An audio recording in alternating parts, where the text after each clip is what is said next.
Okay, hi, we're back on the 5th video here in our video series, and I'll teach you how to promote your website.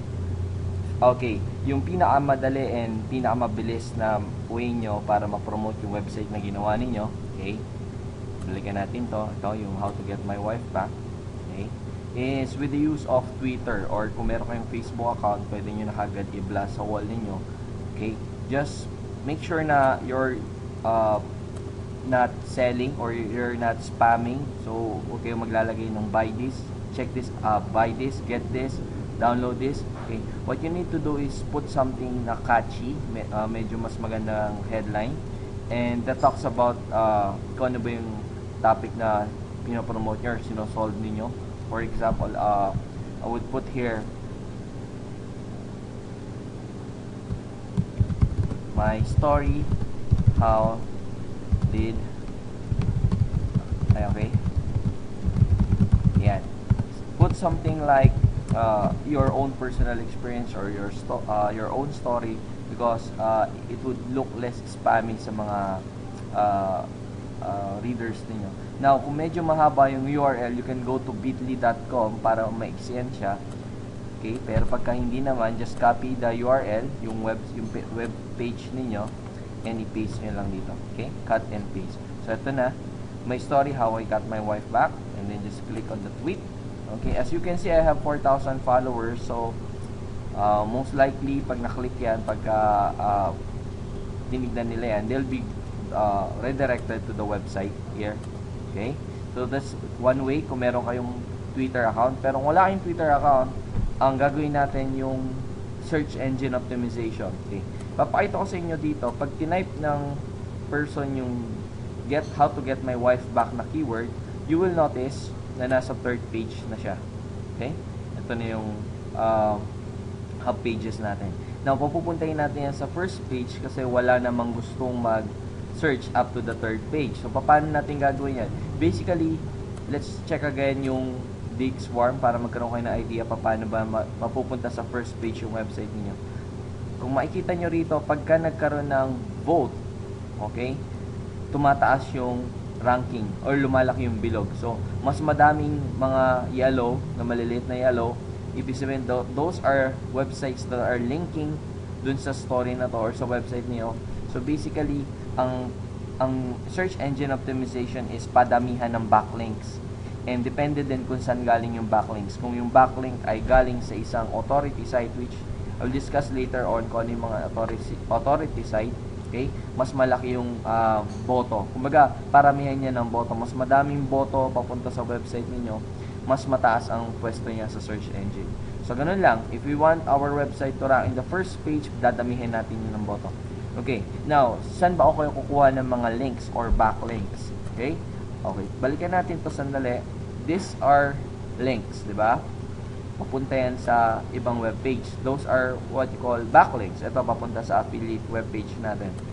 Now, unang-una yung gagawin, and the best way to get the link, yung kauna-unahan, okay, is from eZine Articles.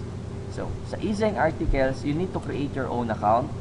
After creating your own account, create an article, create yung author ninyo, lagay kayo ng profile. Okay, yung profile ninyo, ito pa rin, ha? So, related pa rin dyan para kayo yung name, hindi yung real name niyo ilalagay niyo sa eZine Articles.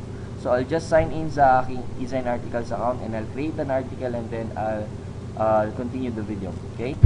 Okay, so let's continue. Ito na yung eZine Articles account ko. As you can see, I have created an article about yung author. Just create a new author dito sa Profile Manager, Editor, Edit Author Names. Gawa lang kayo ng banibagong author. And then select the category na related dun sa inyong ginagawa. And as usual, put your keyword in the title. So, ito yung keyword natin, how I can get my wife back. Now, hindi pa pwedeng parehong article dun sa hub pages. Kailangan bago to, yung isasubmit yung eZine. And then just put an summary. Now, make sure na medyo catchy siya. Just put something personal para hindi mo ang spam. And then just put a story. Remember dito din, pasasabihin nyo lang muna yung magbabasa. Don't give him any information. Just put the story.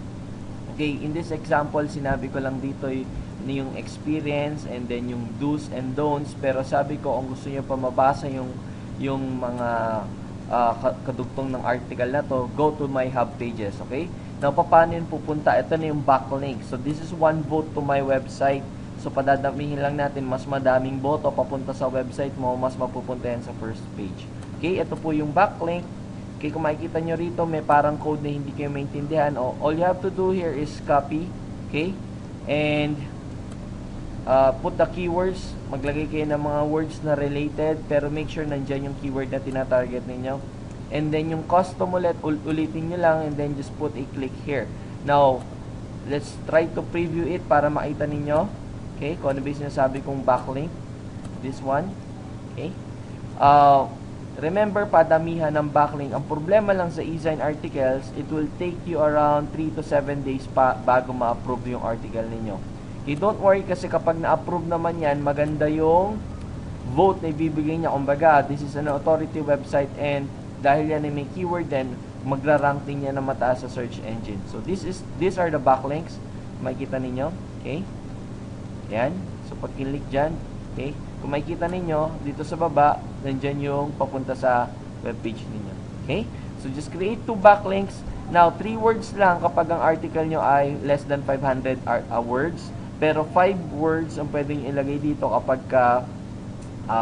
300 articles. Now, don't be worried kasi kung medyo magalo yung coding, I'll post it dun sa baba ng video na to kung paano gumawa ng mga hyperlink.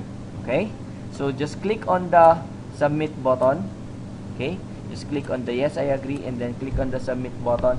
And then as you can see here, you have to wait for up to 7 days. Okay? And don't worry kapag ka na-approve yan, dalawa na yung magra-rank yung first page na website. Okay? So, paano pa tayo makakakuha ng maraming boto sa website kasi medyo matagal tong e-sign articles. I will show that to you on the next video. Okay? See you on the next video. Bye-bye.